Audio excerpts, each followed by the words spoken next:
Hello and welcome back to the Casual Fanatic. Today's the second episode of Snapshot. This episode we're going over the Arsenal United game. Huge clash at the top of the table. United Arsenal coming out on top 3-2. Very interesting game, fun game. I'm sure all the neutrals would have absolutely loved watching this game. There is so much to dive into, so much to delve into, and so much to read about. I'm excited to see the stats. I think that in terms of the stats, I think it's going to be in favor of the Arsenal side in terms of especially possessionally second half. I think first half it was a game of two halves, that's for sure. I know it's a cliche thing to say, but it was definitely a game of two halves. Where in the first half you saw Arsenal make a lot of technical mistakes. The game wasn't fluid. They were making errors. Ramsdale's long balls in the first half were definitely a moment of weakness. Ben White wasn't able to get on the ball, where I've praised and commended his technical quality. Maybe this is a game where when he was pressed in certain little angles, he didn't have that snappiness, that quickness to be able to get out. As opposed to the other side where my man of the match was Zinchenko. Zinchenko was elite technically, press resistant, wasn't, and no one was able to get close to him. No one was able to get the ball off him. He was able to facilitate everything that Arsenal was doing, created the winning goal, was instrumental in every single build-up, and was instrumental in the way Arsenal kept possession and got it through the lines and got it into the wingers. I think in terms of Arsenal, just a broad overview of where they were in terms of each individual player. I think Saka was immense, as he has been all season. He's proving himself as a big game player. He's performed well against United before. I don't think he got by Luke Shaw as easily as he did Malacia in the first game when Arsenal played United. But he was still able to clearly get away from him to get the shot away, to score that incredible goal. And it really was a special effort. But maybe De Gea could have done better. He could have shuffled his feet. He could have been aware of it. Arsenal hadn't been taking any long shots up until then. Maybe that's what made him think that, hey, he's not going to pull the trigger here. But with players at the level of Saka, and maybe that's where it hasn't caught up to him yet. The profile and the actual elite level that he hasn't caught up to him in terms of notoriety where defenders and goalkeepers look out for it. But this is a special player. This is a special talent. I think Odegaard is, of course, special. This wasn't probably his best game. He was still able to make some great passes where you saw his quality, where you saw his technical ability, but I think he was a little bit silent in the game, especially when Fred came on then as well to also dampen him even further. I think Fred could have done a little bit more in terms of nullifying Saka, but nevertheless, he had to come on because Eriksen in the first half was pressing, he was winning balls, and he was involved in the game, right? But second half, he just waned, and he kind of disappeared. Talking about disappearing, did McTominay play? Did McTominay play today? I'm not sure. McTominay was absolutely useless going forward, providing no outlet, wasn't a useful body to play long balls to, wasn't coming short to receive the ball, wasn't making himself an option, wasn't running a channel, wasn't dropping into half spaces, wasn't linking up with anyone. Realistically, nothing from him offensively. Now defensively, constantly he looked like he was confused. It was like, oh, should I go to Zinchenko? Should I go to Xhaka? Oh, wait, no, Xhaka's running behind me 3 times in the first half. Oh, maybe I should go and follow Xhaka now. And it's not the understanding that football is about space and not about which specific man am I sticking to in the midfield. The point is, you occupy a zone in that midfield where people come into that zone, you close down that space, you don't give them options, but instead he jumps at him. Oh, let me follow Xhaka. And that's what happened. Multiple times where it broke down in behind. And it almost cost United more if it wasn't for the fact that I think Varane and Martinez, especially Martinez, had good games. They had solid games. And I think United blocked a lot of shots. They stopped. Arsenal did get the ball into the boxes due to lack of defensive awareness from Wan-Bissaka and from McTominay. Saka being able to cut in and isolate Luke Shaw. It created some overloads in the box and gave them a lot of touches inside the box. I remember seeing it pop up at the top of the screen, like the touches in the box. It was a ridiculous ratio from Arsenal to United. But nevertheless, United were in the game, and the two centre-backs kept them in it for a long time. I think Luke Shaw also made a couple of good blocks. Let's have a look. Diving into the United-Arsenal game. Okay. Yeah. The possession was 58 to 42, 2.93 expected goals to 0.33, which was to be expected the way the shots were coming in, especially the places where Arsenal scored their goals. Well, no, not the Saka one, but especially the Nketiah goal must have had a high XG on that. It had a 0.38 XG. Odegaard's wasn't there. Yeah, and Nketiah had a 0.53 as well in the 84th minute, the one that was saved by De Gea. Great save. I think he had a poor game overall, but it was definitely a great save, showing what he can provide. But I think they easily exploited him today. Him and Wan-Bissaka's weakness in terms of playing the ball out of the back really hurts United. I think definitely prioritizing bringing in a keeper. Weghorst, I think, had a good game, but provided nothing really going forward. He had some decent touches at the halfway line, which people were worried about, him being heavyweight there, but he had some nice flicks that almost created the Rashford chance when he went through. I think he should have taken a touch, maybe drawn the foul against Ramsdale, maybe get him sent off, something like that. Probably would have been a better game decision. I understand with Marcus with this form. He would want to play it smart, to get around. It's those moments that do make a big difference overall. But nevertheless, I think De Gea and Wan-Bissaka were exploited for their lack of ability to play out from the back. And Arsenal did really well to exploit this. And especially with the way that Martinelli was pressing, the way Nketiah was pressing, and sometimes going into a 4-4-2 press with Saka also pushing up all the way into the defensive line. Made it difficult for United to play out, especially in the second half. But looking into this, the Saka goal had a 0.02 XG. Crazy. But he was immense. He had a good game. Yet Arsenal had 25 shots. Am I right about the first half? First half, only 51% possession. It was a much closer game. But that was, I think, more due to Arsenal lack of focus and quality more than it was United's game plan being implemented. Again, United playing a low block, playing on the transitions, trying to run the channels, that same outlet ball. Bruno trying to find Rashford. I think Weghorst, one thing he was poor in, I need to see this right now. Player statistic, where is United? And I want to see Weghorst and his duels, because that was something I felt throughout the game that he wasn't winning enough.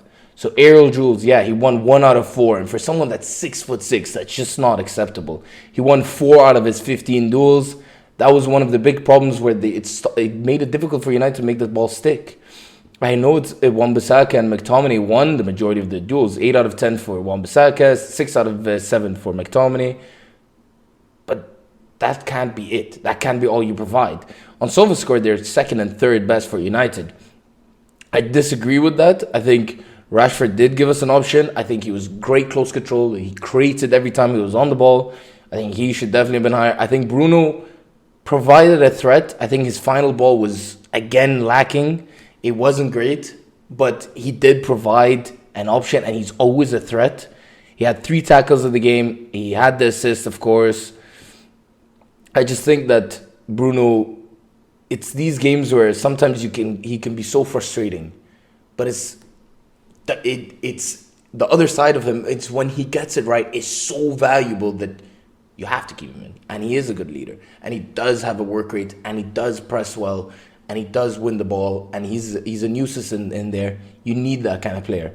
I think Eriksen was someone that United might have needed to take him off instead of keeping him on for so long. I think instead taking Anthony off really gave United no escape, because up until when United scored the second goal, that's when everything went Arsenal heavy.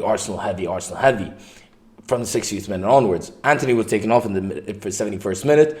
But what Anthony was giving you is, instead of people are thinking of him as this dynamic winger that's going to be attacking fullbacks and running in behind, but he isn't that.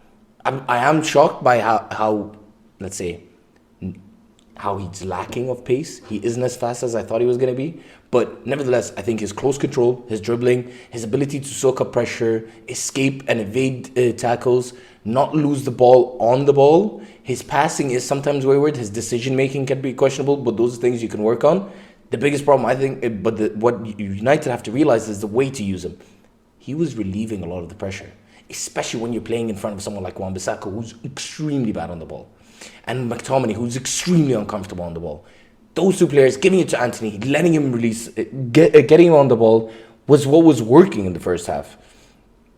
Anthony, let's see here. Dribbles, 3 out of 5 successful dribbles. And if I'm not mistaken, I think 3 out of those 4 were in the first half, and of course he didn't get much in the second half. No one else other than Rashford, who tried a couple of dribbles, no one else really was taking on the man, so no one was releasing that pressure off of them. That's something I think Ten Hag made a mistake with, taking off Antony. Again, De Gea 6 out of 16 long ball accuracy, 69% pass accuracy, better than usual, but still a lot of misplaced passes, not what you want to see. Weghorst, decent involvement in the game. Lisandro Martinez, I think, was by far United's best player. 83% pass accuracy, completed the most passes by far. 7 out of 14 long balls. Defensively, he had 4 interceptions. Let's see how that is towards the rest of the game. Yep, he had the most interceptions tied with Lucas Weghorst. He had the 3rd most blocked shots. In terms of clearances, it was McTominay, Varane, Wan-Bissaka, Bruno, Christian Eriksen, Martinez. A lot of clearances from United. Tackles was Wan-Bissaka and McTominay, but that's what you expect them to do, right? With the size and the length that they have. Especially our Wan-Bissaka, I've talked about it many times now. I think he's very individual. He excels at something and he's a specialist at it. He is probably the best one-on-one defender in the world. But that's it. On the ball, there's a lot lacking. I think he has some awkward dribbling that sometimes works, but that's more of him surprising himself, and therefore surprising the defender, than it is his technical brilliance. I think his ball control is bad. His positional awareness is horrendous. He's been caught out now 2 times, 2 big games back to back, against City and against Arsenal, where he's been at fault at the back post, sleeping with the man marking him. All he needs, if he's aware and he's checking his shoulder, he will have known that Nketiah's coming. He would have been able to step across, maybe put an arm on him, get a touch tied to him, and Nketiah probably doesn't get a leap. Or the ball goes over him, or you're able to contest it. Anything helps. But he's not aware, and he doesn't check his shoulder. He does not scan. He's not aware of his surroundings. Same thing for the 3rd goal, where he comes too close. He closed the gap too close to Varane. There was no threat of an underlapping run in there. So what were you trying to close that space for? It was a clear error in his awareness and his understanding of the game. If he takes 2 steps to his right, he's closest to Zinchenko, probably blocks off the cross. United don't concede a 3rd. It ends 2-2. Very different narrative to the game then. But nevertheless, that's what happened. And that's the flaw that United have. One, you don't have that starting lineup. Casemiro was a huge miss for United again, especially the class difference that would be for McTominay. You're putting in the best holding midfield in the world, downgrading to McTominay, who I would argue would not start or even be considered by any other Premier League team. Why is he playing in a game against Arsenal, against the league leaders who've been on fire this season? Accumulated the most points that they ever accumulated at this point in the season. It's a horrendous decision to play McTominay. I understand that he wanted for size and duels, and he did provide that, but he lacks so much else. There's so much else that he's missing from his game, and he just can't make up for it. In terms of Arsenal, enough about United. I think it's clear. Wan-Bissaka not up to the level. He can get away with it if you have other people covering for him, but not in these kind of games. Casemiro is a huge miss for United. Eriksen waned in the game, got tired. Weghorst has some qualities, but in this kind of game, you need a better option from United. And that's why I hope in the summer United do address the striker situation. I know it's a short-term option. Probably didn't have many, let's say, financial. There was a lot of financial restrictions in place, so he couldn't get exactly who he wanted. But United need to look into that. I think people criticizing Antony a lot. Give him time. Understand his position and his role in this team, and there will be a player that they can find in there, especially also switching him and out with young players upcoming like Garnacho and Sancho. Getting him integrated back into the team is going to be crucial, because at the end of the day, I do still think Sancho has a big role to play in this team for years to come, but it's how does Ten Hag get the best out of him now. It's a big case. It's a lot more in terms of the mental side of the game. Ten Hag's been able to address that pretty well up till now, especially in players like Rashford. Let's see what he's able to do with Sancho. Talking about Arsenal, I think this wasn't the best, most clinical performance from Arsenal, especially in the first half. They did improve a lot. Second half, they gained control of the game. The brilliance of Zinchenko, which I already discussed. The brilliance of Saka. I think Eddie Nketiah is making a real case to how can you bring Gabriel Jesus in? How can you bench Nketiah right now? I know Gabriel Jesus was a huge signing, but he's doing what Jesus was doing in terms of the link-up play and the ability to relieve pressure and his pressing game. He's bringing what Jesus was bringing, but he's also scoring. If I'm not mistaken, I think he's already about, if not surpassed, Jesus' goal tie for the season. He completed 17 out of 19 passes, won 5 out of 13 duels, 3 out of those 8 were the ground duels. In terms of attacking output, he had 3 shots on target, scored obviously 2 goals. He had a dribble that he went past. He did miss one big chance, which was the De Gea save, more so a great save. Maybe he could have done better, was on his weaker side. Martinelli had a weak game. I think playing against Wan-Bissaka was one of the worst matchups for him. The way he dribbles, the way he attacks the ball, is he makes a decision and just commits to it, and he usually is able to get by either technical quality or just purely outpacing the defender and catching them off guard. With Wan-Bissaka, that's his strength, and that's why he had the dual numbers that he had. But he was still able to, multiple times, the ball was played to the back post. I think Martinelli wasn't efficient with it and wasn't effective. But there were many times the ball came to him at the back post, especially in the second half, where Wan-Bissaka was sleeping, and if Martinelli capitalized on them better, United could have scored. There was a clearance as well off the line. It was going towards the ball, and Martinez cleared it. There was another shot by Martinez that was blocked. United must have had a lot of blocked shots, actually. Let me see. United had 13 blocked shots. That's an insanely high number. That's Brentford against the top teams kind of numbers. In terms of pass accuracy, both teams were sitting around the same, 82%, 78%. Arsenal completed 20 long balls, United 17, even though United attempted 12 more. Crosses were where United really lacked quality. There was no final ball there. Neither Eriksen, Bruno, Luke Shaw, none of them able to deliver a ball. And that's where you needed maybe Adalo, who is a good crosser of the ball, and he could have provided more output. Also, Ten Hag is doing this weird thing right now in the big games where Luke Shaw, sometimes you see it from him, but not at all from the right side right now. And that's why we're really missing Dalo in that team. Is the fullbacks are not pressing high. So it's giving so much comfort. It's allowing Zinchenko to drift inside. Don't get me wrong, he's been excellent. But allowing to drift inside and get comfortable on the ball and link up and really cover for the fact that Xhaka wasn't really in the game in the second half. Partey had okay influence, nothing special from him. Not what we've been trying to compare him to a Casemiro, which is ridiculous to me. There's a clear gulf in class for me between those two players. In terms of what else we really want to talk about in this game, where do you go from here? I think it's clear now. Arsenal are title favourites. They have an 8-point gap and a game in hand. They, in terms of United, that title race wasn't really ever in it. I know people tried to draw that storyline and try to make it so that United are back in it, because everyone wants United back in the title race. Everyone wants to hear United are back on top. It's the sleeping giants risen. It's a great story, but not yet. Ten Hag is 6-7 months into this rebuild. He needs time, but I have full faith in this manager.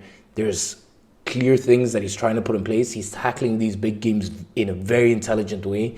This is the first big game that he's actually dropped, and even then it was took a last-minute winner and a crazy goal from Saka to even get them there, as well as a defensive error in the first half. I think there's a clear project that's being built here by Ten Hag.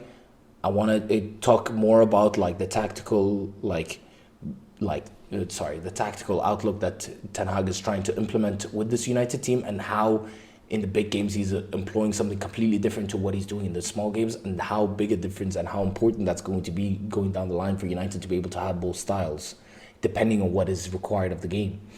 In terms of Arsenal, they're great. Arteta is doing a fantastic job. He has them playing. They're applying what the manager wants.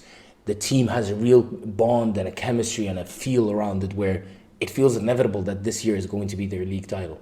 City feel disjointed, doesn't feel like Guardiola has been able to implement exactly what he wants. They're going to need probably a year with Haaland to settle in. This is the perfect year for Arsenal to win the league. And I do think Arsenal win the league. And you know what? It would be nice. It gives hope.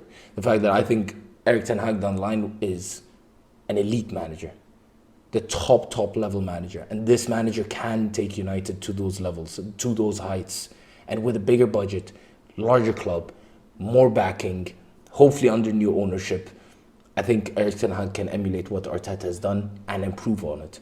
Look how far he's come and look how close it was after just 6 months. Arteta's had 3 years with ample backing. Give Ten Hag time and you will see results. That being said, I don't want to take anything away from Arsenal. They're great, they're elite. I think they're playing better than anyone right now in the world. And that cannot be understated. Good luck to Arsenal for the rest of the season. More videos coming up. I'll return tomorrow with the series 3 Key Men. Can't wait to see you guys soon. Bye-bye.